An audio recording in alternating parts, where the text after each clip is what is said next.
Budget के एक दिन पहले इकोनॉमिक सर्वे प्रस्तुत होता है और इकोनॉमिक सर्वे के आधार पर फिर सरकार अपना बजट प्रस्तुत करती है। इकोनॉमिक सर्वे और बजट में कुल मिलाकर सरकार का नजरिया ये है कि देश में ना महंगाई है ना देश में बेरोजगारी है, सब चाकला चल। महंगाई में तो उन्होंने आंकड़ा दिया है, कमाल का कहां से आया भगवान जाने, 4% महंगाई है और मूल महंगाई कोर इन्फ्लेशन और भी कम है 3.1%। और देश में महंगाई पूरी तरह से नियंत्रण में, ये ऑफिशियल था। बेरोजगारी में तो उनका कहना है कि भाई आगे आंकड़े और भी हास्यास्पद हैं। फिलहाल जो आंकड़ा प्रस्तुत सामने कर रहा हूं कि 3% बेरोजगारी है। आंकड़ा ये है कि करीब 2 करोड़ लोग बेरोजगार हैं, बाकी सबके पास रोजगार है। और पिछले 7-8 सालों में 25 करोड़ लोगों को इस सरकार ने गरीबी से बाहर निकाल दिया है। ये ऑफिशियल क्लेम है, दावा है। तालियां तो होनी चाहिए ना सरकार क्योंकि ताली लगाने की वोट में नहीं। चलिए आगे बढ़ो। उसके अलावा कंपटीशन लगाओ कि देश कितना विकास करे। पहले इन लोगों ने बोला था कि 2025 तक सरकार जो है ये $5 ट्रिलियन हो जाए। अब वो तो कहीं दिख नहीं रहा, तो अब इन्होंने कहना शुरू किया है कि बस $10 ट्रिलियन हो नहीं पाए। तो पहले 2027 बोला, लेकिन अब वो मुश्किल लग रहा है। तो अब उन्होंने टारगेट और आगे बढ़ा दिया कि जी चिंता मत कीजिए, 2047 तक नीति आयोग ने घोषणा कर दी है, एक विकसित भारत नाम का डॉक्यूमेंट ही निकाल दिया कि $30 ट्रिलियन की इकोनॉमी हो जाएगी। और स्पर्धा लग गई जी उसके बाद। तो अडानी का स्टेटमेंट आ गया, तो चक्का मुकेश अंबानी का भी स्टेटमेंट आ गया कि 30 नहीं 35 ट्रिलियन की इकोनॉमी होने वाली। कब? 2047।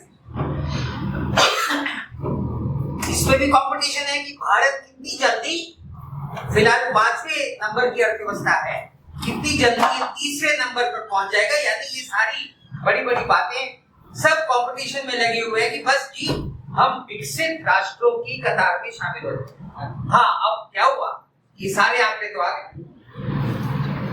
आखिरी में एक बड़ी महत्वपूर्ण लाइन जिसके बारे में कोई बात नहीं करता कि असल में देखिए इकोनॉमी बढ़ी होगी तो जीडीपी ज्यादा। सवाल यह है कि प्रति व्यक्ति कितनी है।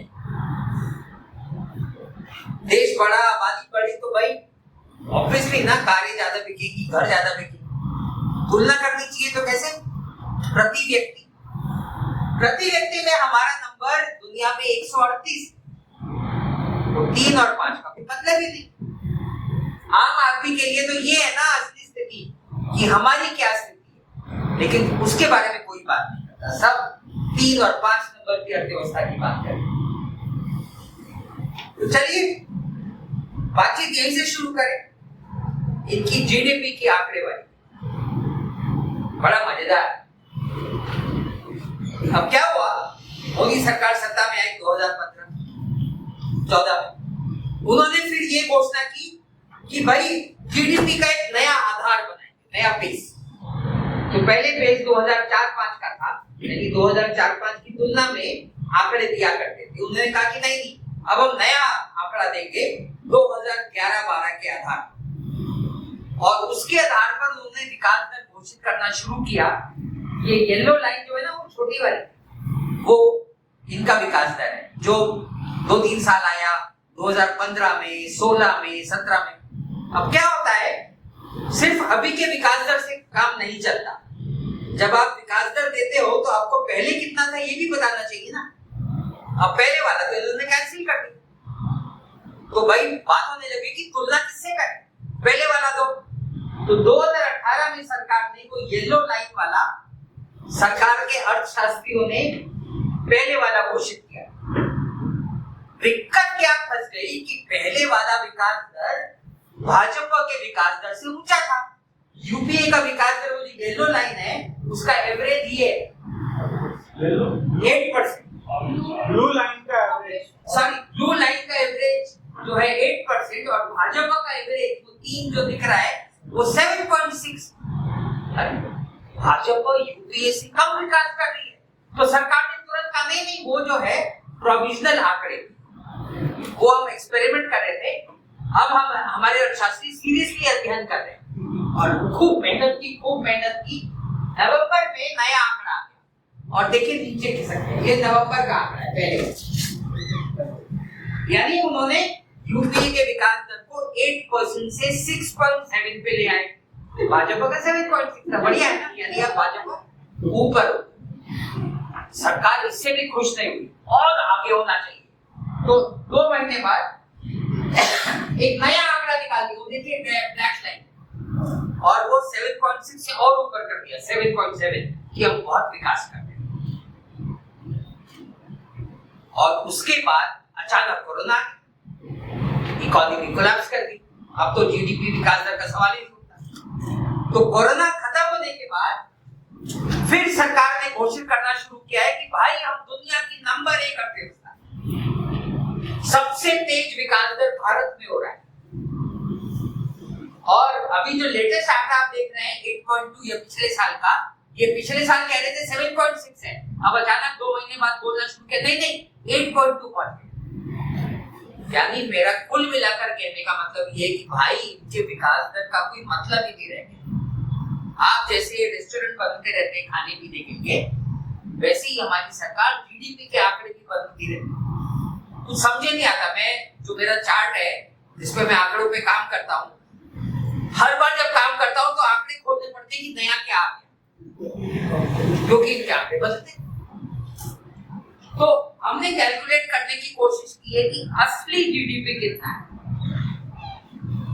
और उसके लिए भारत और दुनिया के जो सबसे अच्छे अर्थशास्त्री हैं जिन्होंने भारत सरकार के, हमें इकोनॉमिक्स को मैं नहीं जा रहा, उसपे हमारे लेख हैं, ये सारे मुद्दों पर हमने विस्तार से लेख लिखे हुए हैं। मैं आपको उसकी समरी प्रस्तुत करता हूँ, जिसका इकोनॉमिक्स में ज्यादा इंटरेस्ट हो, गहराई में पढ़ना चाहे, हम आपको रेफरेंस दे देंगे, लेख सारे छपे हुए हैं, आप देख सकते हैं। तो हमने कैलकुलेट, जैसे भारत का मुख्य अर्थशास्त्री भाजपा सरकार का अरविंद सुब्रमण्यम रिटायर होने के बाद जब गया अमेरिका, तो फिर कहता है कि अरे यार हमने आंकड़ों में गोलमाल की थी, 2% ज्यादा बता कर रखा, खुद ही बोल ईमानदारी से। तो उसी तरह से और भी अर्थशास्त्रियों ने अपने अपने आंकड़े दिए हैं, हमने सारा अध्ययन करके, और मैं अभी उसके मेथोडोलॉजी पे नहीं जा रहा कि क्या पद्धति निकाली, हमने वो सारा अध्ययन करके एक्चुअल जीडीपी कितना होना चाहिए उसका आंकड़ा निकाला है, 2 एस्टिमेट निकाले, ये सरकार का ऑफिशियल रेट है ब्लैक लाइन, और असल में अर्थशास्त्री कितना कह रहे हैं कि भारत का क्या होना चाहिए, तो ये ब्लू लाइन, यानी काफी नीचे। और थोड़ा छूट देकर बोला जाए कि यार इतना मत कड़क हो, थोड़ा तो ढील दे दो, तो फिर ये रेड लाइन, यानी कुल मिलाकर उधर देखिए, हाथ रखो यानी टाइट अंदाज, उसके हिसाब से भारत का जीडीपी 97 यानी 173 लाख कोटी था, सरकार के हिसाब से मेरा अंदाज है कि वो सिर्फ 97 है, यानी 56% सरकार। और यदि उसको ढील देकर सोचा जाए तो भी सरकार के आंकड़े से सिर्फ 72% होता है, 173 तो पहुंचता ही नहीं।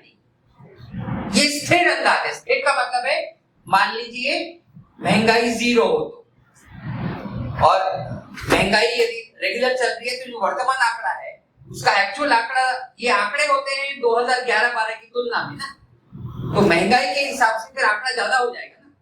तो यदि हम मान रहे हैं कि 0 महंगाई है तो ऊपर वाले आंकड़े हैं, और इसीलिए सरकार का भी वो आंकड़ा 173 है, और महंगाई जोड़कर आंकड़ा होता है सरकार का 294। हमारा अंदाज है 165 यानी लगभग 50% सरकार का जीडीपी ग्रोथ रेट है। अभी ये कहते हैं कि $3 ट्रिलियन के आसपास है, यानी लगभग 294 लाख कोटी का आंकड़ा है। मेरा अंदाज है, आंकड़ों के चक्कर में नहीं भी जाएगी तो मेरा अंदाज है 200 से ज्यादा तो कतई इनका जीडीपी नहीं है। 200 लाख कोटी, ये जो लगभग 300 लाख कोटी बोल रहे हैं, 300 लाख करोड़, वो पूरा फ्रॉड। तो ये तो रही जीडीपी की सच्चाई। अब आते हैं बेरोजगारी के आंकड़ों। ये बहुत ही मजेदार है, मैं तो हंसते हंसते लोटपोट हो गया। पहला आंकड़ा देखिए, लेकिन फिलहाल एक्चुअल स्थिति क्या है, ये सीएमआई का आंकड़ा है। सीएमआई एक प्राइवेट बहुत ही रेप्यूटेड संस्था है, सरकार ने सर्वेक्षण करने बंद कर दिए हैं। इनका एक देशव्यापी नेटवर्क है पेड, और वो वेल ट्रेन्ड लोग हैं। उनका सर्वे बहुत ही आधिकारिक, मतलब देश भर के सारे दुनिया भर के अर्थशास्त्री उनका वो उनके आंकड़े लेते हैं। उनका कहना है कि फिलहाल बेरोजगारी भारत में कोरोना काल से भी ऊपर पहुंच गई। ये देखिए, ये कोरोना पीरियड है 2020, और फिलहाल बेरोजगारी 9% के आसपास पहुंच चुकी है। उनका कहना है कि कोरोना काल में भी उससे कम थी। इतनी भयंकर बेरोजगारी का उनका अंदाज है। रिजर्व बैंक की एक रिपोर्ट आ गई साहब, ये कुछ अभी अभी आई। उनका कहना है, वो शब्द इस्तेमाल करते हैं, भारत में एम्प्लॉयमेंट एक्सप्लोजन हो रहा है। अनएम्प्लॉयमेंट नहीं, एम्प्लॉयमेंट एक्सप्लोजन। और उनका कहना है कि पिछले 6 सालों में 17 करोड़ रोजगार का निर्माण हो गया है। 3 करोड़ रोज, रोज नहीं, अब थोड़ी देर बाद शायद वो भी हो जाएगा। 3 करोड़, इन्होंने तो 2 करोड़ का वायदा किया था। अब ये कह रहे हैं हुजूर हमने तो 3 करोड़ कर दिया। और मालूम क्या, कोरोना काल में भी 3 करोड़ रोजगार पैदा हो रहा था। देश में बेरोजगारी नहीं थी। पिछले 6 वर्ष में कोरोना भी तो है। ये इनके आंकड़े वाले, कोरोना था ही नहीं। आपने वैक्सीनेशन नहीं लिया होगा, नहीं लिया हो तो भूल जाए, नहीं। तो खैर, अब सरकार भी कंफ्यूज है। तो ये आरबीआई की रिपोर्ट आई, लेकिन एक दूसरा सर्वे सरकार कराती है, उसको बोलते हैं पीएलएफएस सर्वे। सब क्या है छोड़ दीजिए, वो सर्वे होता है, यानी वो घर घर जाकर पूरे देश के पैमाने पर आंकड़ेवारी इकट्ठा करते हैं। वो भी कितना बढ़िया है। देखिए, पहले वाला सर्वे के मैं आंकड़े नहीं दे रहा, जो सरकार ने रिजेक्ट कर दिया कि भैया ये फर्जी है, जो आंकड़ा इनसे मेल नहीं खाता वो रिजेक्ट किया। और ये लेटेस्ट आंकड़ा है जो सरकार ने पास किया, ये आंकड़ा बहुत बढ़िया है। ये आंकड़ा क्या कहता है कि 2017 से लेकर 22 तक बेरोजगारी दर लगातार कम होता जा रहा है, और कोरोना काल में भी कम हो रहा है। यानी कोरोना काल में रोजगार पैदा हो रहा है। वो लोग घर नहीं जा रहे थे, नौकरी के लिए जा रहे थे बाजू के गांव में। और महिला विकास, इनका कहना है कि महिला का बेरोजगारी दर तो पुरुषों से भी कम है। ये महिला का आंकड़ा है 2.9, पुरुषों का है 3.2 आज, सॉरी एवरेज, और महिलाओं का 2.9। 3.2 बेरोजगारी दर का मतलब है कुल देश की बेरोजगारी सिर्फ 2.25 करोड़ है। 2.3 ये सरकार का सर्वे का आंकड़ा है कि कोरोना काल के पहले से लेकर आज तक मोदी ने अर्थव्यवस्था इतनी फैंटास्टिक चलाई कि हुजूर रोजगार पैदा होते चले। अब संसद में किसी ने सवाल पूछ लिया,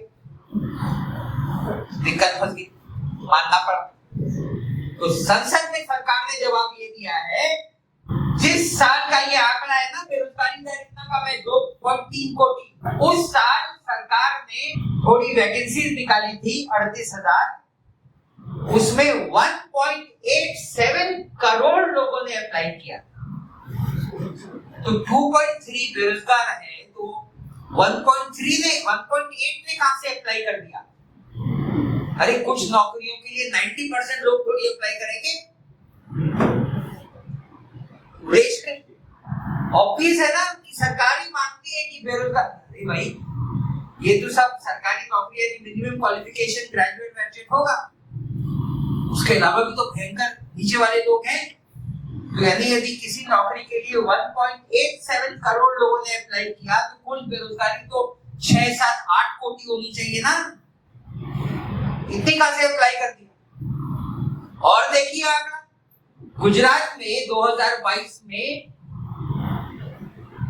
कुल मिलाकर 3,400 जगहों के लिए 17 लाख एप्लीकेशन आए और यूपी में ग्रुप डी की नौकरी के लिए 11,000 पोस्ट के लिए 55 लाख एप्लीकेशन आए। ये बेरोजगारी का 55 लाख ग्रुप डी के,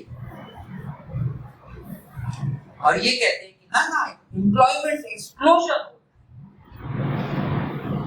तो स्पष्ट है कि सरकार सरासर झूठ बोल रही है। तो लेकिन सरकार के इस सर्वे से हमने बेरोजगारी का अंदाज लगाने की कोशिश की। कुल मिलाकर हमारा अंदाज ये है कि हमारे देश में भयंकर बेरोजगारी भत्ता नहीं, तो हर आदमी को कोई ना कोई काम ढूंढना ही पड़ता है। वो बेरोजगार कुछ नहीं होगा तो केले का ठेला लगा कर खड़े हो जाएगा कि 4 दर्जन केले बेच रहा है, बेरोजगार करे क्या ना, भूखा कैसे मरेगा। तो आपने देखा होगा वो लोग जो है वो एक छोटा सा पानी पूरी का ठेला लगाकर चौराहे पे खड़े हो जाते हैं। तो ये सारे बेरोजगार जो कि मजबूरी में कोई ना कोई काम कर रहे हैं, जो कि बेरोजगारी भत्ता नहीं है लेकिन असल में है बेरोजगार। ऐसे सारे लोगों की कमाई गरीबी रेखा का जो अर्थशास्त्रियों का एनालिसिस है वो ये है कि गरीबी रेखा भारत की फिलहाल 11,000 रुपए महीने के आसपास है। यानी उस 11,000 रुपए यदि आप कमा रहे होगे तो बामुश्किल किसी तरह से जिंदा रह सकते। एवरेज कैजुअल वर्कर, ये सारे कैजुअल वर्कर हैं, पानी पूरी वाला, वो जो स्क्रैप इकट्ठा करता है, वो जो सब्जी का हमारे घर के बाहर वो जो फल का ठेला लगाकर बैठा रहता है दिन भर छाव में, औसत उन सबका वेतन 8,000 रुपए महीना है। ये सरकारी सर्वे बता रहा है, यानी बेरोजगारी वो जो गरीबी रेखा है उससे नीचे। तो यदि दुनिया के सारे अर्थशास्त्री और दुनिया की सारी सरकारें, सारे लोग जो किसी तरह से अपने आप को जिंदा रखे हुए हैं, कुछ ना कुछ काम करके उनको बेरोजगार मानती है, उनके लिए शब्द सवाल होता है अर्ध बेरोजगार, और उन सबको बेरोजगारी में गिना जाता है। यदि सारे बेरोजगारों को बेरोजगारी में शामिल कर लिया जाए तो हमारा अंदाज है कि कम से कम 60% लोग देश में आज बेरोजगार हैं, जो किसी तरह से अपने आप को कुछ ना कुछ काम करके जिंदा रखे हुए हैं और एक बेहतर नौकरी की तलाश में हैं। सारे बेरोजगार, और महिलाओं का दर उससे भी ज्यादा है। हमारा अंदाज है कि 70% से ज्यादा, यानी बेरोजगारी 2.3 करोड़ नहीं है, 27 से 30 करोड़ लोग बेरोजगार। मैं अभी यूपी गया था, वहां पर साथी बता रहे थे कि कम से कम 10-12 शहरों में बेरोजगारी को लेकर आंकड़े चल रहे हैं, आंदोलन चल रहे हैं, और हर दूसरा व्यक्ति बेरोजगार। इतनी बुरी हालत, ये सच्चाई। तो जहां पर 25 और 30 करोड़ लोग बेरोजगार हो, कुल मिलाकर इस देश में काम करने वाले लोगों की संख्या 50 से 60 करोड़ है, बाकी लोग बुजुर्ग और बच्चे हैं। तो जिस देश में 50, 55 या 60 करोड़ लोग नौकरी की उम्र के हों और उनमें से 25 से 30 करोड़ बेरोजगार हो, उस देश में सरकार बोले कि रोजगार का एक्सप्लोजन है। अब समझ सकते हैं कि ये कितने निष्ठुर मतलब कितनी मोटी चमड़ी वाले हैं, इनके लोगों के दर्द से कोई मतलब नहीं है। कमाल की बात है, इतना दर्द होता है ये सुनकर कि ये सारे वो बड़ी बड़ी कांच की बिल्डिंगों के अंदर ऑफिस में बैठने वाले लोगों को सब रोजगार एक्सप्लोजन कहां से दिख रहा है भगवान। अब एक गरीबी पर आते, गरीबी का तो और भी हास्यास्पद है। सरकार का ये कहना है गरीबी के आंकड़ों के लिए सरकार ने एक नया डेफिनेशन ही दे दिया गरीबी का। अब मैं उसकी डिटेल में नहीं जा रहा, उसका नाम उधर लिखा है राष्ट्रीय बहुआयामी गरीबी निर्देशांक। ये सरकार ने नया नाम दिया, गरीबी रेखा का अंदाज लगाने, और वो निर्देशांक के हिसाब से देश में गरीबी लगातार कम होती चली जा रही है। फिलहाल 11.25 करोड़ लोग परसेंट आबादी गरीब है, लगातार कम हो रही है। कोरोना काल में भी कम हो रही थी, यानी कोरोना था ही नहीं। बार बार मैं आपको बता रहा हूँ, आप गलत फहमी में हैं, कोरोना नहीं था। आरबीआई भी बोल रही है, बीएलएफएस सर्वे भी बोल रहा है, और नीति आयोग ने ये नया दस्तावेज निकाला है, वो भी बोल रहा है कि भाई देश लगातार विकास कर रहा था, कोई कुछ नहीं हो। लॉकडाउन था ही नहीं ना, तभी तो रोजगार जनरेट हो रहे थे, रोजगार लोग कर। असल मामला क्या है? यूनाइटेड नेशंस का एक स्टडी आया है, फूड एंड एग्रीकल्चरल ऑर्गेनाइजेशन का, उनकी 6 संस्थाओं ने दुनिया का अध्ययन वो कर दी, ये आंकड़ा देते हैं। ये बहुत ही रिलायबल डॉक्यूमेंट ऑनलाइन मिलता है, आप देख सकते हैं। उनका कहना है कि भारत के 42% लोग आज, 2020 से 22 का एवरेज है, उन 3 सालों में औसतन 42% लोग भूख के शिकार, जिनमें से कम आधे ऐसे थे जो शायद रात में बिना खाना खाए सोते थे। 42% सारे भूखे गरीब नहीं होते, उसके अलावा भी गरीब होते, यानी सिर्फ भूखे गरीब नहीं होते। कुछ लोग जो किसी तरह से जिंदा रखे हैं लेकिन भूखे नहीं कहलाएंगे। इसीलिए इस आंकड़े से भी ये साबित होता है, हमारा ये अंदाज है, हमारे लेख में मैंने काफी विस्तार से आर्गुमेंट दिए हैं। हमारा अंदाज है कि 60 से 70% लोग भारत की गरीबी रेखा के नीचे रहते हैं, और इनका उल्टा कहते कि गरीबी है, हमने तो 25 करोड़ लोग गरीबी से बाहर निकाल।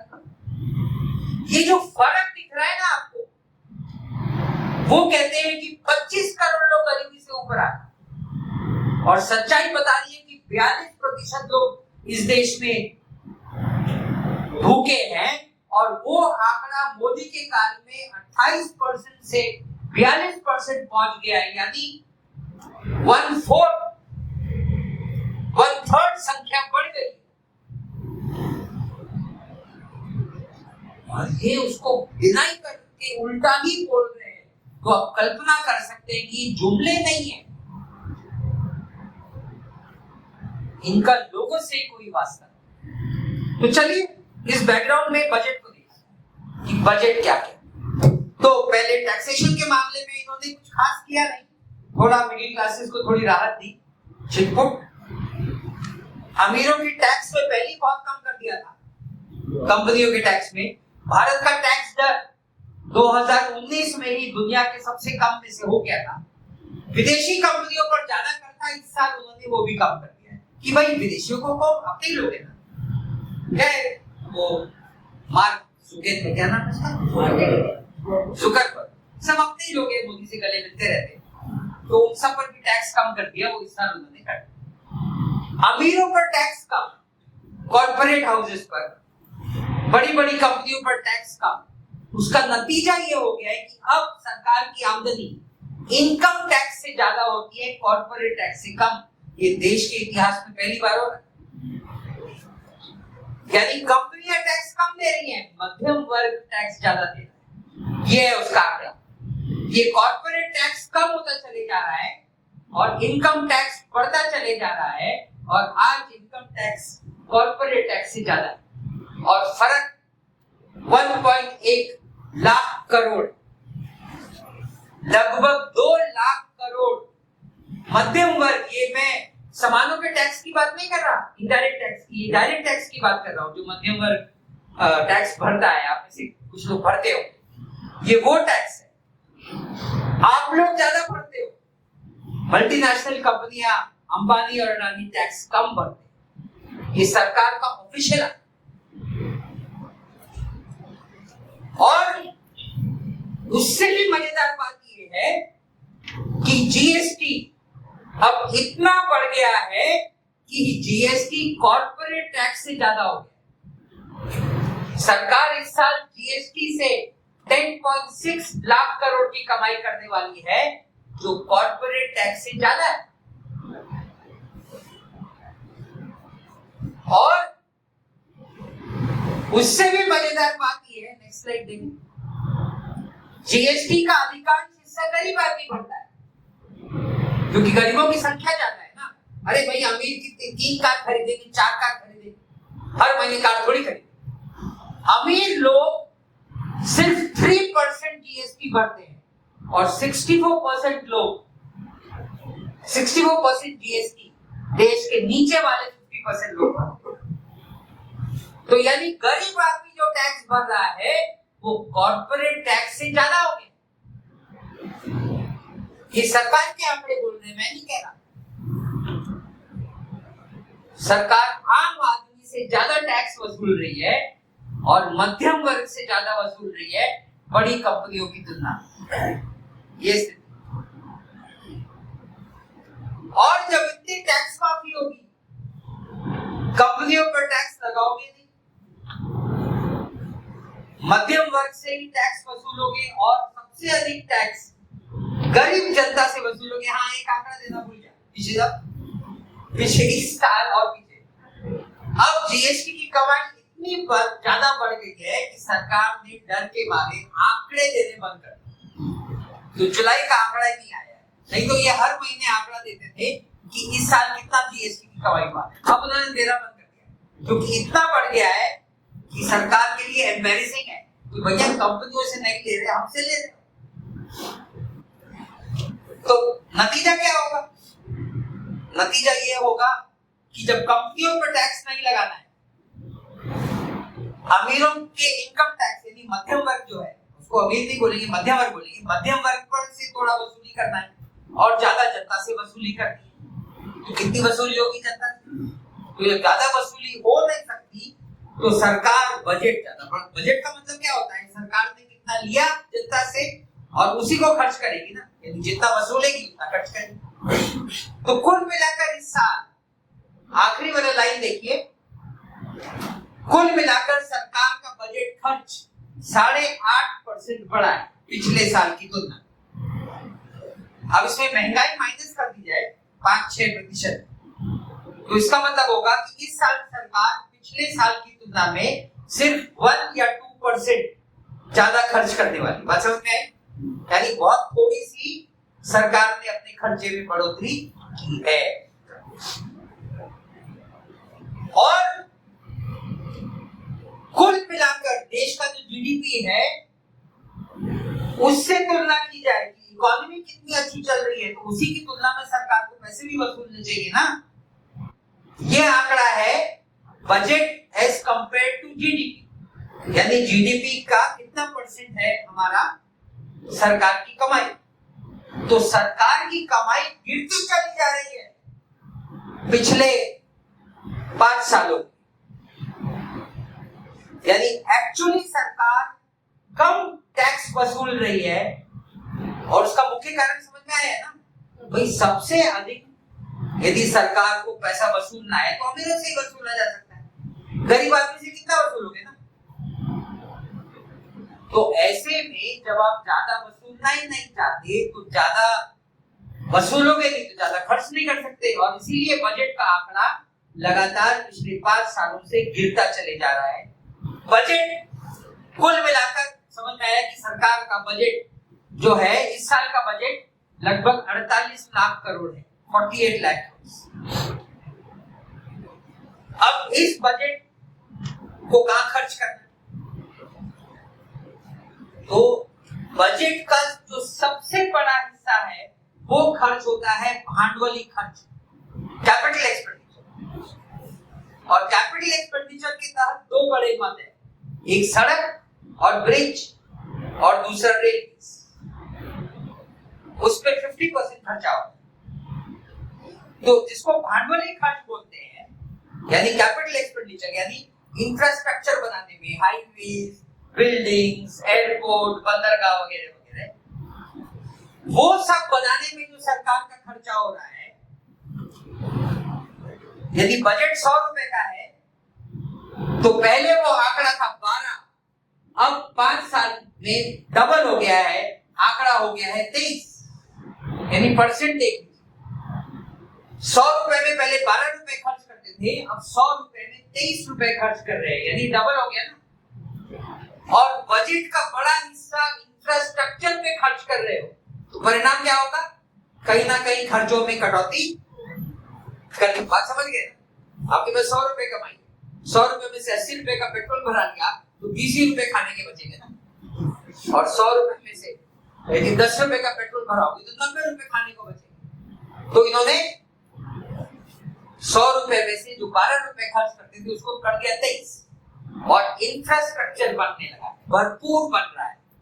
आपको दिखाते हमारे देश में मोदी जी रोज इनॉग्रेट कर रहे हैं कैपिटल एक्सपेंडिचर के परिणाम। पहले ये देख लीजिए,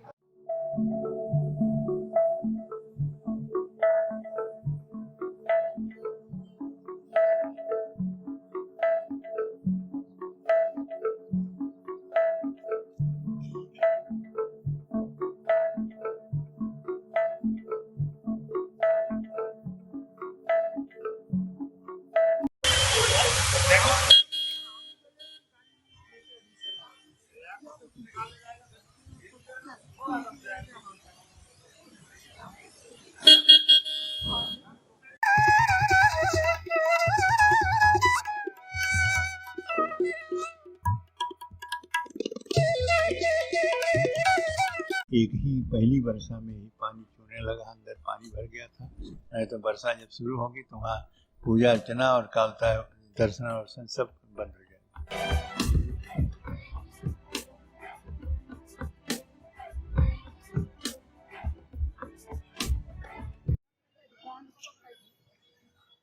The pre-monsoon rain that lashed Uttar Pradesh's Ayodhya has resulted in waterlogging incidents being reported from many areas. विकास कागजों में हुआ है, ओरिजिनल विकास नहीं हुआ। जगह जगह जाल टूटे पड़े हैं, सड़कें टूटी पड़ी है, सीवरेज की ढक्कन नहीं है। First Jabalpur, then Delhi, and now Rajkot. These incidents have exposed the quality of public infrastructure in the major cities. तो ये सब में सरकार खर्चा कर रही है, तो कितना इंफ्रास्ट्रक्चर बन रहा है भगवान जाने। लेकिन कुल मिलाकर मामला क्या है, समझ में आया क्यों खर्चा कर रही है ये? क्योंकि ये सारा सरकार नहीं बनाती। हाईवे पर जो सरकारी बजट होता है, कैपिटल भांडवली खर्च हाईवे बनाने का, मतलब सरकार वो पैसा प्राइवेट कॉन्ट्रैक्टर को देती है कि तुम सड़क बनाओ। तो सरकारी बजट से उसको बोलते हैं, उसका नाम दिया हुआ उन्होंने VGF, यानी वो आपको एक प्रकार का इंसेंटिव देते हैं कि आपने यदि हाईवे बनाया, आप बोलेंगे हुजूर 100 करोड़ का हाईवे, तो सरकार कहेगी हम आपको 100 करोड़ में से 40 करोड़ दाम देते हैं, लोन नहीं, ग्रांट।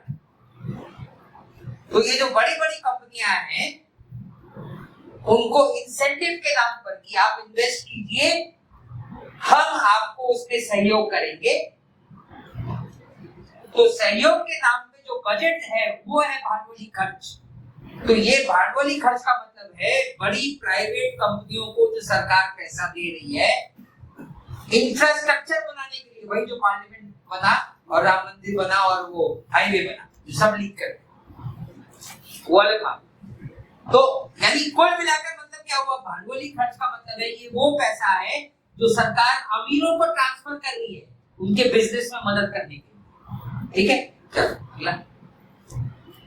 और वित्त मंत्री क्या बोलते हैं, लगातार बढ़ रहा है भांडवली खर्च, तो वो बोलते हैं कि भैया जी हम क्यों बढ़ा रहे हैं, रोजगार पैदा हो। अब पिछले 4 सालों से जिस रफ्तार से बढ़ा है उसमें भरपूर रोजगार पैदा होना चाहिए ना, लेकिन बेरोजगारी भयंकर बढ़ रही है क्योंकि बड़ी कंपनियां रोजगार पैदा नहीं करती।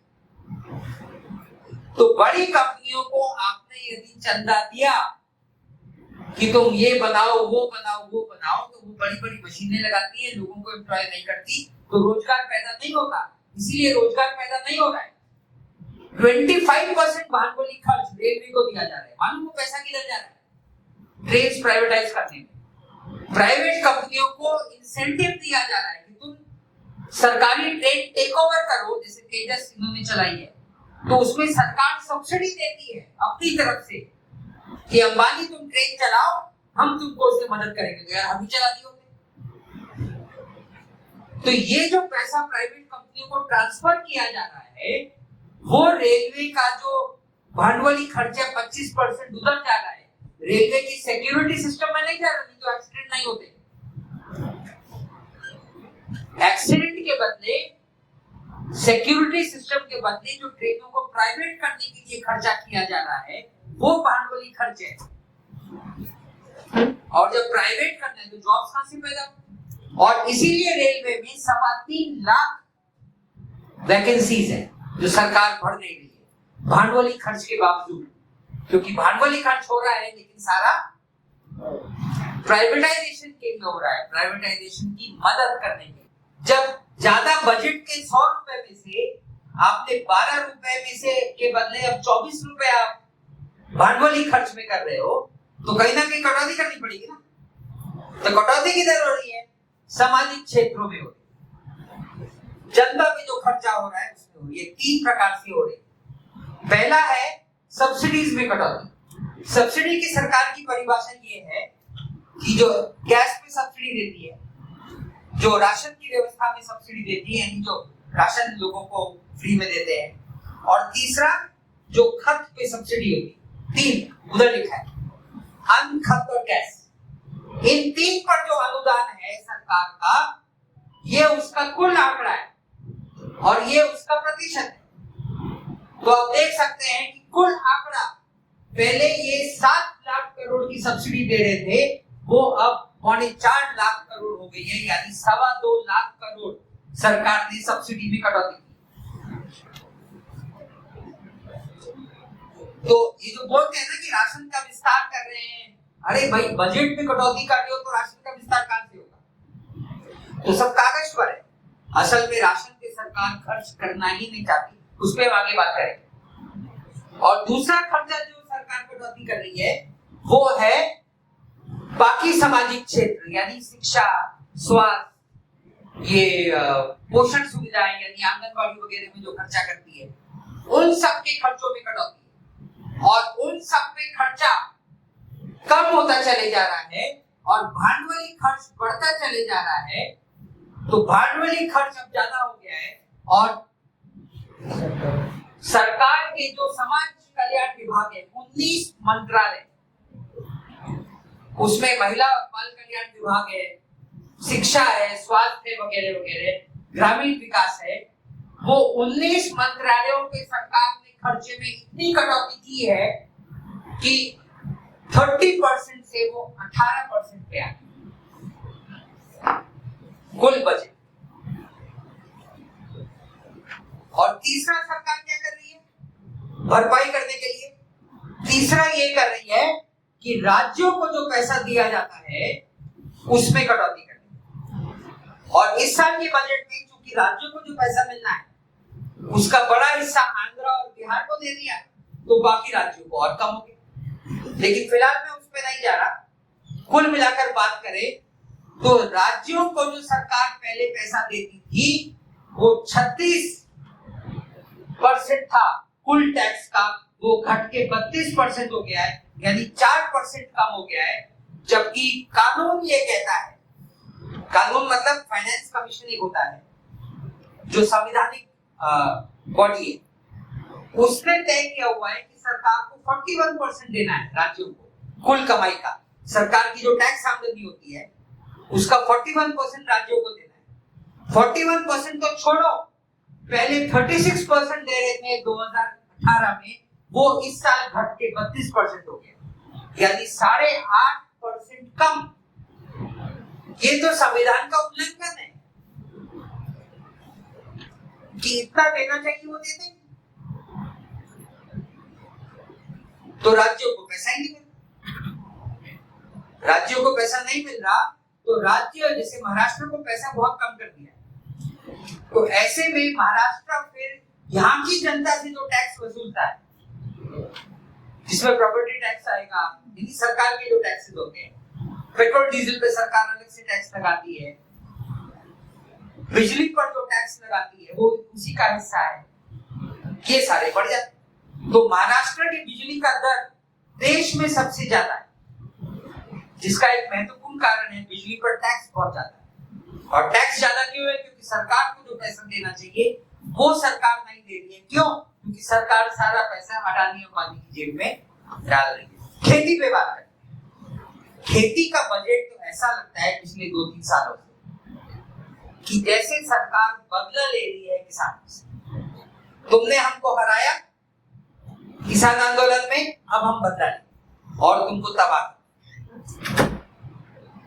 मामला क्या है? बहुत सिंपल है। छोटे खेती के लिए मदद करना जरूरी होता है, सरकारी मदद। क्यों? क्योंकि छोटे खेती करना ही बहुत कठिन है, किसान के पास ज्यादा पैसे नहीं होते। तो छोटी खेती को सरकार किस तरह से मदद करती है?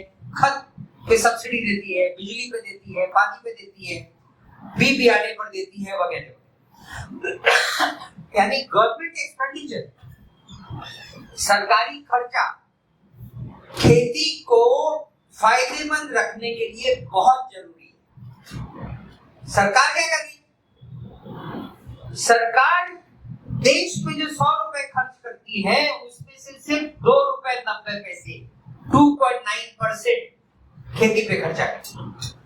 और ये अमाउंट पिछले 5 सालों में 30% की कटौती हो गई। यानी वैसे ही कम था, 4 रुपए था, 3 रुपए 90 पैसे था, उसको वो 2 रुपए 90 पैसे पर ले आए। यानी सरकार खेती पे खर्चे में कटौती करती चली जा रही है। और उसके अलावा एक और महत्वपूर्ण मदद है, वो है कि किसानों से जो फसल खरीदी जाती है, जिसको अन्न अनुदान बोलते हैं, क्योंकि राशन के लिए सरकार किसानों से फसल खरीदती है और ऐसे में किसानों को दाम अच्छा मिल जाता है। तो सरकार ने उसके बजट में पिछले 4 सालों में 62% की कटौती की है। 62%। यानी किसानों से फसल खरीदना नहीं चाहती और जो खेती को मदद करनी चाहिए उसको भी घटाकर 2.9% पे ले आएंगे देश के कुल खर्चे में। यानी जिस क्षेत्र पर 50% जनता जिंदा रहती है उस क्षेत्र पर ये 100 रुपए में से सिर्फ 2 रुपए 90 पैसे खर्च करते हैं। ऐसी सरकार, और बोलते हैं किसान पक्ष सरकार। अब जो बजट भी है खेती का, वो कहाँ खर्च हो रहा है? बजट का 80%, 80% वो किसानों को जिंदा रखने के लिए जो सरकार थोड़ा बहुत चंदा देती है, जैसे 500 रुपए महीना किसानों को दे दिया, नहीं वो 6,000 रुपए नाम रखा हुआ है पीएम किसान सम्मान। तो पीएम किसान सम्मान के नाम पे जो 500 रुपए महीना दे रहे हैं,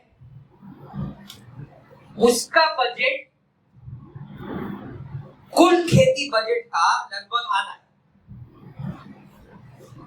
और 2 और जोड़ लिए जाए, एक पीक बीमा, यानी फसलों को जो सरकार बीमा का पेमेंट करती है, वो भी एक प्रकार से किसान को जिंदा रखने के लिए कि खेती खत्म हो गई बारिश वगैरह के चलते तो तुमको बीमा मिल जाएगा। वो मिलता नहीं है, अभी मैं उस मुद्दे पे जा नहीं रहा।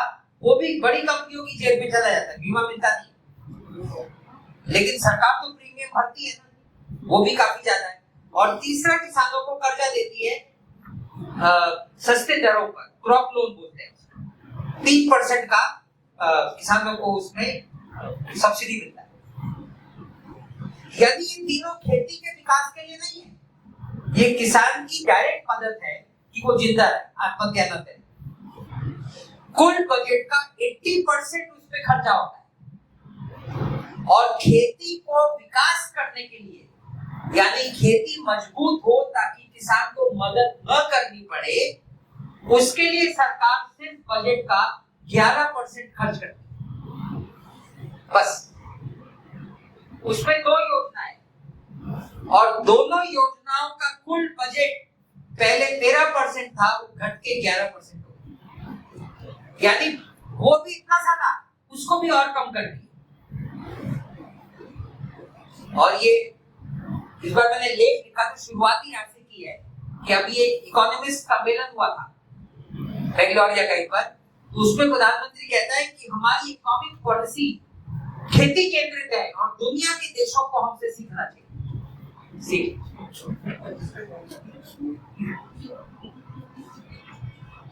तो खेती के अलावा 2 मंत्रालय और हैं जिनका खेती से संबंध।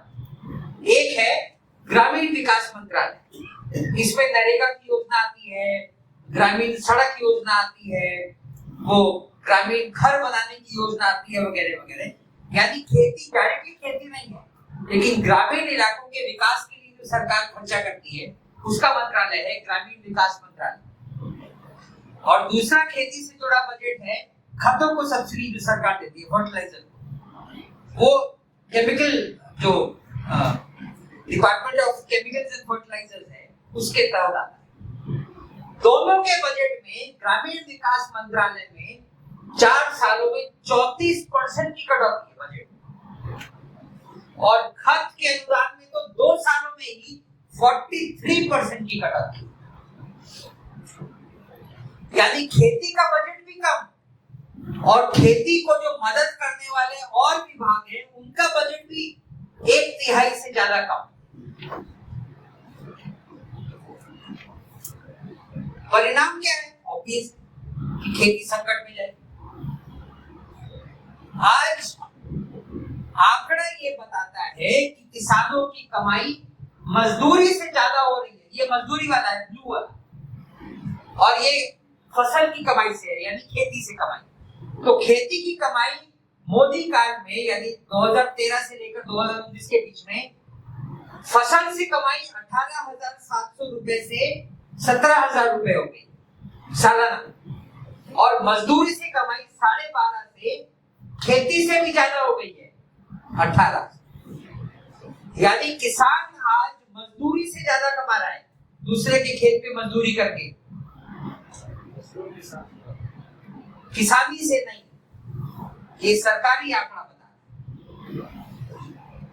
ये खेती की हालत। तो जब किसान खेती से कमाएगा नहीं, यानी खेती घाटे में, तो किसान कर्ज बाजारी होगा, कर्जे में डूबेगा।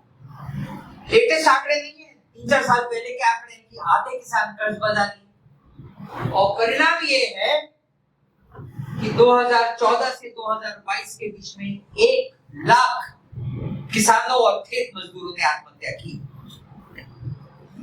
ये खेती की हालत। और ये सरकार दुनिया के प्लेटफॉर्म पर सारे दुनिया भर के अर्थशास्त्रियों के सामने ये कह रहे हैं कि तुम हमसे सीखो छोटे किसानों की भलाई कैसे करते। और ये फ्रंट पेज न्यूज बनती है अखबार, प्राइम मिनिस्टर से फला पर। ये सब क्यों हो रहा है? क्योंकि नीति आयोग का दस्तावेज है। ये मैं हर भाषण में, हम लोग देश भर में कैंप्स ले रहे हैं, ट्रेनिंग कैंप्स, उसमें ये डॉक्यूमेंट जानबूझ के कोट करते हैं। ये ऑफिशियल डॉक्यूमेंट है, ऑफिशियल नीति आयोग का दस्तावेज है। वो दस्तावेज क्या कहता है कि कॉर्पोरेट क्षेत्र खेती में इन्वेस्टमेंट करने को उत्सुक है, और उसके लिए सबसे प्रमुख अड़थला मतलब बाधा है छोटी खेती। यानी छोटी खेती बाधा है, उसको खत्म करके कॉर्पोरेट खेती लानी है। यानी छोटे किसानों को खत्म करके कॉर्पोरेट फार्मिंग लानी है। ये सरकार का प्लानिंग का मिशन होता है। तो समझ में आ गया कि सब क्यों हो रहा है? सारा हो रहा है छोटी खेती को खत्म करना है। अंबानी अडानी को देश की सारी जमीनें बेचनी है, उसके लिए किसान को मजबूर करना है कि तुम घाटे में जाओ, अंत में या तो आत्महत्या करो या अपनी जमीन बेचकर शहर में चले जाओ। ये खेती की पॉलिसी। अब शिक्षा पर शिक्षा में, अरे यार क्या सरकार, इन्होंने एक नया स्कूल खोल दिया है, पीएम श्री। हर चीज प्रधानमंत्री के नाम पे होती है। प्रधानमंत्री school for something something something यानी पीएम श्री स्कूल।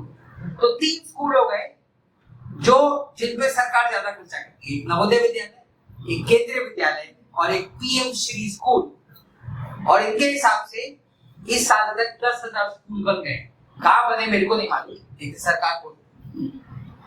तो ये 3 स्कूल में जिन स्कूलों की संख्या कुछ हजार है, बस कुल सरकारी स्कूल है 10 लाख। 10 लाख में से कुछ हजार स्कूलों पर इतना बजट खर्चा होता है, यानी ये कुल स्कूल का बजट है। उसमें से जो टॉप एलिट स्कूल है केंद्रीय विद्यालय और पीएमश्री, उसका बजट माइनस कर दो तो आम बच्चों के लिए बजट कितना रह जाता है। यानी आम बच्चों का बजट मोदी जब सत्ता में आए तब से लेकर अभी तक में 54% की कटौती हुई है। और ये जो केंद्रीय विद्यालय और नवोदय विद्यालय और पीएम श्री स्कूल है, उनका बजट आसमान छू रहा है। कुल बजट का 25, इस साल 30% बजट है, 30%। कुछ हजार स्कूलों के लिए और 9.5 लाख बच्चों के लिए, 9.5 लाख स्कूल जिनमें करोड़ों बच्चे पढ़ते हैं, उनका बजट में 54% कटौती। ये सरकार की एजुकेशन पॉलिसी। तो परिणाम क्या है? जब स्कूलों पे खर्चा ही नहीं करोगे तो 50% स्कूल ऐसे हैं, ये आंकड़ा 2021 का है, जब इन्होंने राज्यसभा में जवाब दिया। आंकड़ा सरकार ने देना बंद कर दिया। उसके पहले आता था, 2019 तक के आंकड़े उपलब्ध है। 19 के बाद आंकड़े आने बंद हो गए। 21 में सवाल पूछा गया राज्यसभा में, तो जवाब दिया। उसको बोलते हैं एकल स्कूल, सिंगल टीचर स्कूल। हमारे देश में हायर सेकेंडरी स्कूल जैसे हैं, 15,000 स्कूल हैं हायर सेकेंडरी और सेकेंडरी, जिनमें एक टीचर पूरे स्कूल को पढ़ाता है। 11वीं 12वीं तक के बच्चों को एक टीचर पढ़ाए, कमाल होगा नहीं? लेकिन अधिकांश प्राइमरी स्कूल है 5वीं तक के। तो 50% स्कूल देश में, कुल स्कूलों का 50% ऐसा है जिसमें एक मास्टर एक कक्षा में 3-4 क्लासों को एक साथ पढ़ा। मतलब क्लासरूम है ना स्कूल, क्योंकि सरकार खर्चा ही नहीं करे। स्कूलों में बिजली नहीं है, पीने का पानी नहीं है, टॉयलेट नहीं है, कई स्कूलों में बाउंड्री वॉल नहीं है। और कुल मिलाकर पिछले मोदी जब से सत्ता में आए हैं, पहली बार देश में हो रहा है कि 84,000 सरकारी स्कूल बंद हो गए हैं ऑफिशियल। ये 2022 तक का ऑफिशियल। 1.25 लाख टीचर कम हो गए और 96 लाख बच्चे एनरोलमेंट में कम हो गए, लगभग 1 करोड़। पहली बार देश में हो रहा है कि सरकार कॉन्शियसली योजना बनाकर टीचरों को बाहर कर रही है, बच्चों को बाहर कर रही है, स्कूल बंद कर रही है।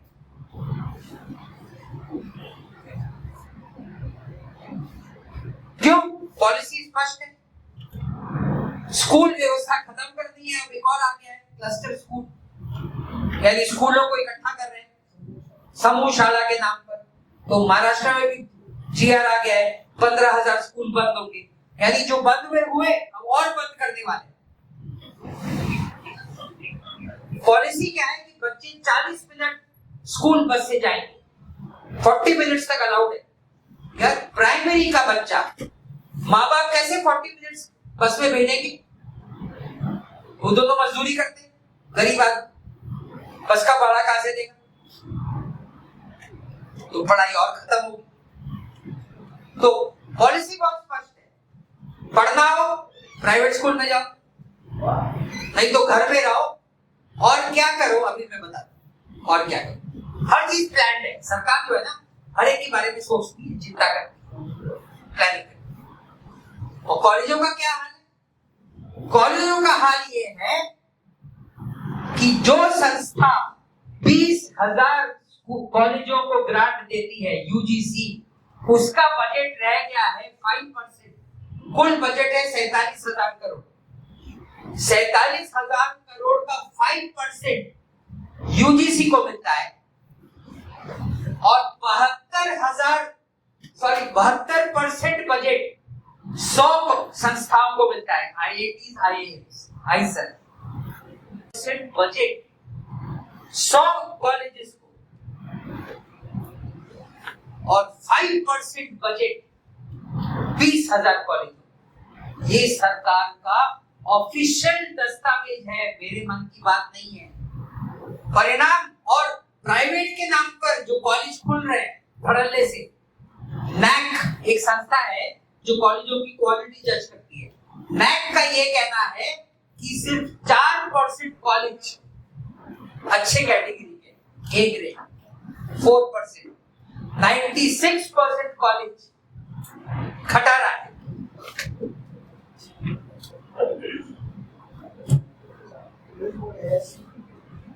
एसीडी में इंजीनियरिंग कॉलेज, उसका बजट 0.8, यानी सरकारी इंजीनियरिंग कॉलेज, उनको भी बजट नहीं। सारा बजट आईआईटी, आईआईएम, आईसर और केंद्रीय विद्यापीठ, इनकी कुल संख्या करीब 125 है। तो पॉलिसी बहुत स्ट्रेट है। नैक न्यू एजुकेशन पॉलिसी में साफ साफ लिखा है कि हमको वोकेशनल एजुकेशन प्रमोट करनी चाहिए। वोकेशनल एजुकेशन मतलब बच्चे अपने पारंपरिक पेशे सीख। आप चमार के बच्चे हो, वापस बाप के पेशे में जाओ। आप सुतार के बेटे हो, बाप के पेशे में जाओ। उसके लिए विश्वकर्मा लोन योजना भी अनाउंस करती है कि जो लोग अपना जातिगत पेशा करना चाहते हैं उनको सरकार ग्रांट देगी, लोन देगी। लेकिन मुद्दा क्या है? पहली बार शिक्षा के नाम पर, मैं ये नहीं कह रहा कि लोग कारपेंटर ना बने, प्लम्बर ना बने, वगैरह वगैरह, लेकिन भाई बेसिक एजुकेशन नाम की कोई चीज होती है ना, जो कि एजुकेशन आपको पढ़ना लिखना सिखाती है। एजुकेशन सिर्फ उधर निर्वाह के लिए नहीं होती, पेट भरने के लिए नहीं होती। एजुकेशन दिमाग खोलती। पहली बार देश में शिक्षा का मतलब सिर्फ ये हो गया है कि पेट भरो। तो सरकार कह रही है 3री क्लास से वोकेशनल एजुकेशन प्रमोट करेंगे, 3री क्लास से। और जो बच्चे पढ़ाई छोड़ना चाहते हैं उनको एनकरेज करेंगे कि वोकेशनल शिक्षा ले लो। और गांव के लोकल जो कलाकार हैं, कारीगर हैं, उनको एनकरेज करेंगे कि स्कूल में आकर बच्चों को पेशे सिखाओ। और ये पढ़ाई कहलाई कि स्कूल छोड़िए, कारीगर बन। Official policy. स्वास्थ्य बजट क्या? स्वास्थ्य बजट, स्वास्थ्य शिक्षा, स्वास्थ्य व्यवस्था का कबाड़ा निकल चुका है, ये कोरोना ने साबित कर। जिसपे सरकार ने घोषणा की कि सिर्फ 5 लाख लोग मरे, लेकिन दुनिया की संस्थाओं का अंदाज है कि 30 से 50 लाख लोग मरे भारत कोरोना। लेकिन बात क्या है, कोरोना में हल्ला क्यों मचा? क्योंकि हर तबका प्रभावित था, अमीर भी और गरीब। असल में इस देश में अलग अलग बीमारियों से कोरोना से ज्यादा लोग मरते हैं। सरकार मानती है 5 लाख लोग मरे कोरोना से 2 साल में, यानी 2.5 लाख 1 साल में। टीबी से हमारे देश में हर साल 3 लाख लोग मरते हैं। डायरिया से 1.25 लाख बच्चे मरते हैं। और लैंसेट की स्टडी आई है कि हर साल 24 लाख लोग इलाज के अभाव में मरते हैं। 24 लाख लोग इलाज के अभाव में मरते हैं। यदि स्वास्थ्य व्यवस्था देश के बड़े हिस्से के लिए है ही नहीं ना, क्यों नहीं है? क्योंकि भारत सरकार स्वास्थ्य पे खर्चा ही नहीं करती। दुनिया का एवरेज 6.5% है। एवरेज मतलब इसमें गरीब और अमीर देश दोनों शामिल है। भारत का आंकड़ा 1.25% है। 1.2 जीडीपी का कुल सरकार खर्चा पे कितना करे। और जब सरकार खर्चा ही नहीं करती तो स्वास्थ्य केंद्रों की हालत ये है कि गांव में एक ही आंकड़ा बताता है, उस समय की कमी के चलते गांव में जो सरकारी अस्पताल है उनको कम्युनिटी हेल्थ सेंटर बोलते हैं, उनमें 80% डॉक्टर्स की कमी है। डॉक्टर ही नहीं, हर सीएचसी पर 4 डॉक्टर होने चाहिए, डॉक्टर्स ही नहीं। पहले जो सीएचसी नहीं है, जितने होने चाहिए उसमें से 64% अस्पताल ही नहीं, तो जितने होने चाहिए उसमें से 64% नहीं, और जितने बचे उसमें जितने होने चाहिए उसमें से 80% डॉक्टर नहीं। ये हाल है ना, शॉकिंग। दुनिया के 190 देशों में हमारा नंबर 179 है, नीचे। यहाँ पे हम सुपर पावर, मरने में 24 लाख लोग बिना इलाज के मर जाते, और ऐसी हालत में भी मोदी सरकार एक नेशनल हेल्थ पॉलिसी जारी करती है जो कहती है कि भैया स्थिति बहुत बुरी है, ठीक करना है, और हम 2022 तक स्वास्थ्य पे बजट 1% से 1.2% से 2.5% पे ले जाए, जिसमें केंद्र और राज्य मिलाकर है, जिसमें केंद्र का हिस्सा होगा 1% ऑफ जीडीपी। उस समय था 0.31%, यदि तिरपट करना है तो बढ़ना चाहिए ना स्वास्थ्य बजट। लेकिन एनएचपी घोषित करने के बाद स्वास्थ्य बजट घटता चले जा रहा है, बढ़ नहीं रहा। स्वास्थ्य बजट में 70% की कटौती हो गई है पिछले 4 सालों में, हेल्थ पॉलिसी घोषित होने के बाद। यानी ये सिर्फ पॉलिसी घोषित करते हैं, जुमले पे जुमले पे जुमले, लागू करना नहीं है।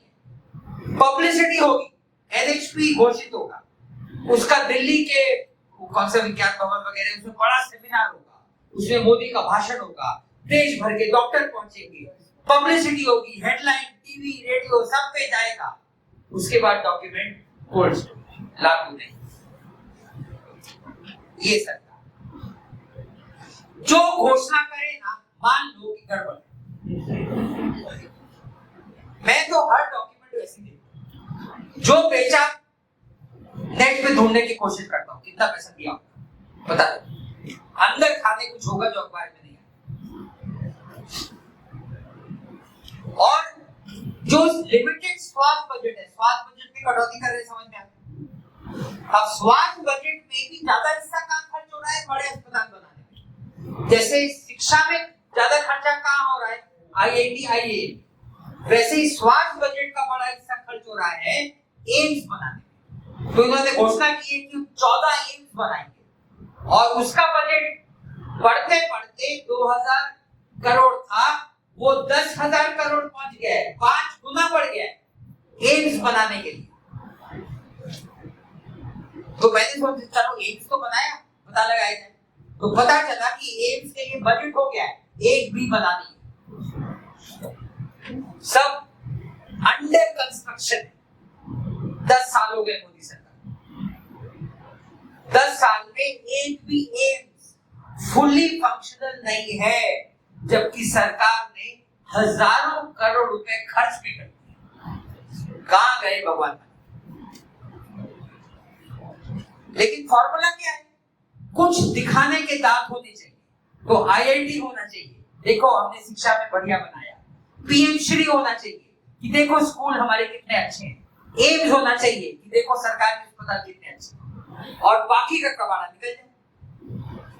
तो क्योंकि गांव में तो कोई जाएगा नहीं देखने, तो गांव के स्कूल का कबाड़ा निकल जाए, गांव के अस्पताल का कबाड़ा निकल जाए, कुछ दिखाने की चीजें होनी चाहिए ये सरकार। तो बजट का बड़ा हिस्सा ये बजट है प्राइमरी हेल्थ सेंटर ठीक करने के लिए जो गांव में होते हैं, उसको बोलते हैं नेशनल हेल्थ मिशन। नाम बड़े बड़े ना, नेशनल हेल्थ मिशन। तो उसका बजट कब हो गया है? 56% से आगे 42% पर। और अस्पताल का बजट बढ़ता चले जा रहा है। बड़े अस्पताल, छोटे नहीं, छोटे वालों का तो हाल मैंने आपको बताई दिया कि डॉक्टर नहीं, नर्स नहीं, इक्विपमेंट नहीं, कुछ अंत में पोषण बजट। पोषण बजट का मतलब है देश में भूखमरी से निपटने के लिए क्या करें। उसके दो हिस्से, पहला वही जो मैंने बोला अन्न अनुदान यानी राशन व्यवस्था। राशन व्यवस्था के बजट में देखिए कितनी कटौती हुई है। 5.5 लाख करोड़ का बजट था, 2 लाख करोड़ पे आ गया, यानी 15% से 4% पे आ गया ऑफ जीडीपी। नहीं सॉरी, बजट की तुलना। तो बजट का 15% से 14%, 4% पे आ गया है, यानी 72% की कटौती हुई है राशन पे खर्च। उसके अलावा 3 योजनाएं और चलती है, मुख्य योजनाएं कई है। हमारी सरकार के पास योजनाओं की कमी नहीं है, बजट की कमी होती है। कई योजनाएं हैं जिनका बजट 1 लाख रुपए साल का, कुछ योजनाएं हैं जिनका बजट 1 करोड़ है। तो मैं उनकी बात नहीं कर रहा, मैं बड़ी योजनाओं की बात कर रहा हूं। तो बड़ी योजनाएं जो है वो 3 है। आंगनबाड़ी, मातृ वंदना, मतलब नाम भी बड़े बड़े हैं मोदी के, मातृ वंदना योजना, माताओं की वंदना करते हैं, यानी गरोदर महिलाएं, प्रेग्नेंट महिलाओं को सरकार 5,000 रुपए एक मुश्त देती है। और तीसरी योजना है बच्चों को स्कूल में खाना दिया जाता है। तीनों के बजट में, पहले के बजट में 23% की कटौती हुई है। बच्चों को खाना खिलाया जाता है, उसके बजट में 30% की कटौती हुई है। और गरोदर महिलाओं को जो 5,000 रुपए देते हैं उसका बजट ही इतना कम है कि सिर्फ 25% गरोदर महिलाओं को अमाउंट मिलता है, 75% को मिलता है। यानी ये अपने आप को हिंदू सरकार बोलती है। कम से कम हिंदू, हम ट्रेनिंग कैंप्स में यही बोलते हैं कि ये अपने आप को हिंदू सरकार बोलते हैं कि कांग्रेस मुसलमानों को अपील करती थी, इनको किसी से कोई मतलब नहीं है। जो सरकार को गरोदर महिला से प्रेम नहीं है। सबसे ज्यादा रिस्की, स्वास्थ्य की जरूरत, मदद की जरूरत गरोदर महिलाओं को होती है, अगली पीढ़ी को जिंदा करने वाली। कोई समाज जो इंसानियत की बात करता है गरोदर महिलाओं का ख्याल रखे। स्कूल के बच्चों को खाना नहीं दे सकते यार, एक टाइम दोपहर में खाना, उसका बजट इन्होंने 10,000 रुपए करोड़ किया है। तो मोदी का हवाई जहाज 8,000 करोड़ का है, जिसमें वो अकेले चलता है। स्कूल के बच्चों को पैसा नहीं दे सकते खाना खिलाने के लिए, और आप बोलते हो कि हम देशभक्त सरकार है। सभी वो जिस भी धर्म के नाम पे बात करते हैं, ऐसी सरकार। और अंत में जेंडर बजट, ये तो और भी कमाल। वित्त मंत्री ने बजट में घोषणा की कि हमने जेंडर बजट में 3 लाख करोड़ महिलाओं के लिए दिए हैं। सोचा रहे अचानक ही सरकार को क्या हो, 3 लाख करोड़। तो बजट देखा तो 3 लाख करोड़ कागज पे था। जब बजट आंकड़े देखे तो अलग अलग मंत्रालयों के बजट को उसमें शामिल कर दिया था कि ये सब महिलाओं के लिए है। अरे हर मंत्रालय कुछ ना कुछ तो, स्कूल में खर्चा करोगे तो लड़कियां भी तो पढ़ेंगी ना, वहां पर लड़के थोड़ी पढ़े। तो वो जेंडर बजट कहां से हो गया? तो असल में जेंडर बजट एक ही है, ministry of women and child welfare, उसका बजट, महिला और बाल कल्याण, उसके बजट में 50% की कटौती हुई है, 50% पिछले 10 सालों में। और ये कहते हैं कि महिलाओं के लिए 3 लाख करोड़ दिए, और घूमते रहो बजट में, घूमते रह जाओ। और बेटी बचाओ बेटी पढ़ाओ, इनकी असलियत इससे समझ गया। बेटी बचाओ बेटी पढ़ाओ में इन्होंने अभी तक का लेटेस्ट आंकड़ा नहीं है, 8 सालों में सरकार ने ये संसद में स्वीकारा है कि हमने कुल बजट दिया 1000 लगभग 400 करोड़ रुपए, उसमें से एक्चुअल खर्च किया 750 करोड़ रुपए यानी 50%, और उसका 50% सिर्फ विज्ञापन में खर्चा है। सही है ना? जायदाद, ये सरकार कमाल है। चल आगे। तो अब हेडलाइन किसने पकड़ी इस साल के बजट में? रोजगार निर्मित। प्रधानमंत्री और वित्त मंत्री ने घोषित किया, नाम था रोजगार आणि कौशल्यासाठी पंतप्रधान package, prime minister package for employment and skilling, ये उसका इंग्लिश नाम। और उसमें सरकार ने कहा 2 लाख करोड़ खर्च करेंगे। बाद में पता चला कि इस साल उसमें से सिर्फ 28,000 करोड़ खर्च होने वाले हैं। मैं वो 28,000 करोड़ भी बजट में ढूंढता रहा कि कहाँ है, मेरे को तो कहीं नहीं मिला। लेकिन सरकार कह रही है कि हमने 28,000 करोड़ को खर्च किया है 4 करोड़ रोजगार पैदा करने के। तो यार यदि 4 करोड़ रोजगार पैदा करने में तो उतनी बेरोजगारी है ना, तो वो जो आरबीआई ने बोला कि एक्सप्लोजन हो रहा है, ये जरूरत क्या है? सरकार भी जानती है का एक्सप्लोजन नहीं है, वो पब्लिक कंजम्पशन के लिए है ना। तो असल मामला क्या है कि बेरोजगारी भयंकर है, और वो दिखा रहे हैं कि 4 करोड़ रोजगार हम अगले 5 साल में पैदा करेंगे। लेकिन मालूम क्या है, कुल मिलाकर लंबे लुबा मुद्दा ये है कि इन्होंने घोषणा की है कि हम कंपनियों को प्रोत्साहन देंगे कि आप परमानेंट एम्प्लॉइज रखो, कॉन्ट्रैक्ट में नहीं, परमानेंट एम्प्लॉइज रखो जिनका पीएफ कटेगा, और आप यदि एम्प्लॉय करते हो तो हम उनकी कुल तनख्वाह का 1% के आसपास आपको सब्सिडी देंगे। यानी 99% कौन खर्च करेगा? कंपनी करेगी। तो यार जिस कंपनी को जितना रखना चाहिए पहले ही रखे हुए हैं ना, नया क्यों रखे? ये कौन सी योजना समझ गए भाई? टाटा को सरकार बोलेगी, और मालूम कितना बोला है? 1 करोड़ ट्रेनीज रखो। कुल मिलाकर बड़ी कंपनियों में 1.25 करोड़ लोग काम करते हैं बस।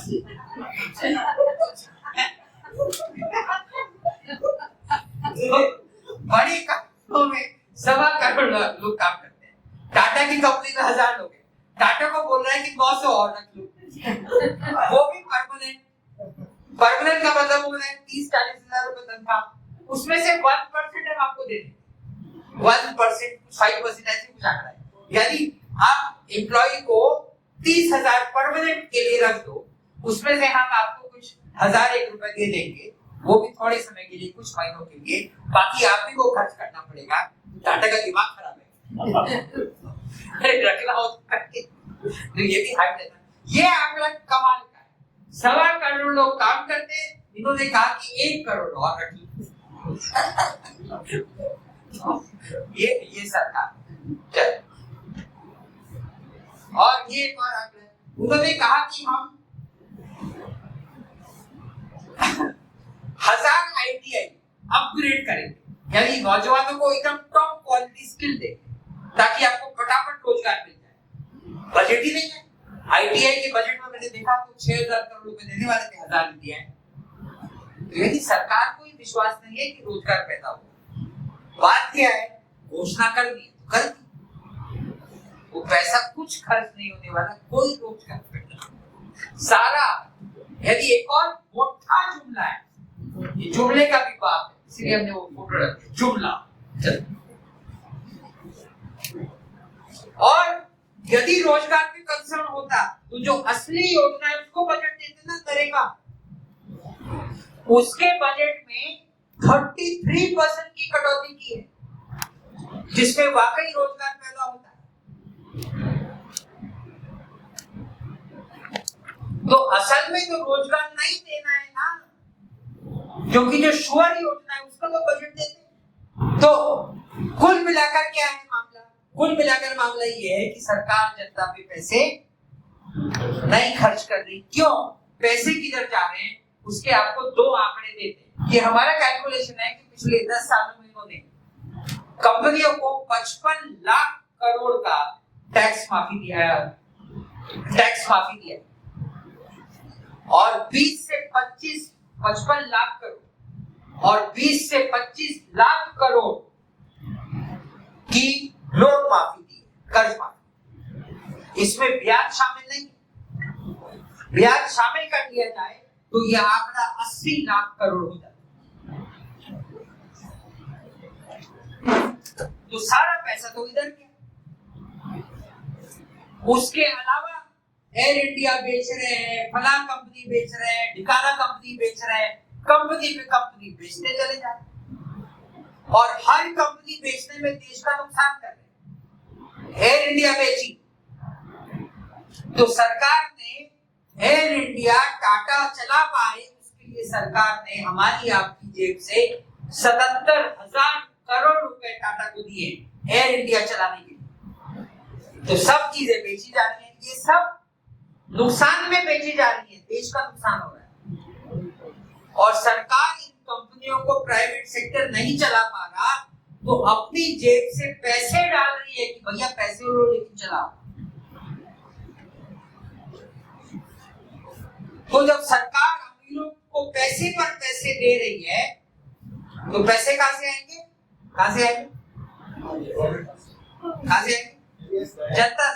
जनता से दो तरीकों से वसूलती है। हमने पहली बात की अमीरों से लेकर नहीं, टैक्स माफी दे रहे। तो असल में कमाई जीएसटी से हो रही है, जो हमने बात की गरीबों से, और पेट्रोल डीजल पे टैक्स से। पिछले साल का आंकड़ा 58 लाख करोड़ था, अब वो बढ़ के 67 लाख करोड़ हो गया। 67 लाख करोड़ का मतलब है हमारे बजट का 40% ज्यादा। तो थोक भाव से हम सबकी जेब से सरकार पैसे वसूल रही है और वो सारे पैसे अमीरों की जेब में ट्रांसफर हो। ये लूट 67 लाख कोटी देश के बजट का 1.5 पट 1.4 टाइम्स कॉर्पोरेट टैक्स, उसके लिए सरकार पे दबाव डालो। तो ऑल्टरनेट क्या है? Corporate tax. क्यों? अमीरों के पास पैसा भरपूर है, उन पे टैक्स बढ़ाओ। ये नई योजना नहीं है। आज दुनिया के थॉमस पिकेटी जैसा अर्थशास्त्री जो रेडिकल नहीं है, व्यवस्था का अर्थशास्त्री है, लेकिन वो भी तंग आ गया कि अरे ये क्या अमीरों की संपत्ति बढ़ती जा रही है, थोड़ा तो टैक्स लगाओ। वो भी यही कहने लगा। तो भारत में दुनिया के तीसरे नंबर के अब्दाधीश है, बिलियन है। इतने अमीर लोग हैं भारत, उनकी संख्या पहुंच गई है 200 और उनके पास संपत्ति मालूम कितनी है? लगभग $1 ट्रिलियन, 80 लाख कोटी 200 लोगों के पास। आप इस अमाउंट की कल्पना भी नहीं कर सकते। 80 लाख करोड़ रुपए 200 लोगों के पास इकट्ठा। देश की संपत्ति का बंटवारा जो अभी स्टडी आई है, सिर्फ 9,200 लोगों के पास सालाना उनकी कमाई, इनकम 48 करोड़ है और उनके पास संपत्ति 2,000 करोड़ है, 9,000 लोगों के पास। और गरीब जनता की औसत कमाई 6,000 रुपए महीना है,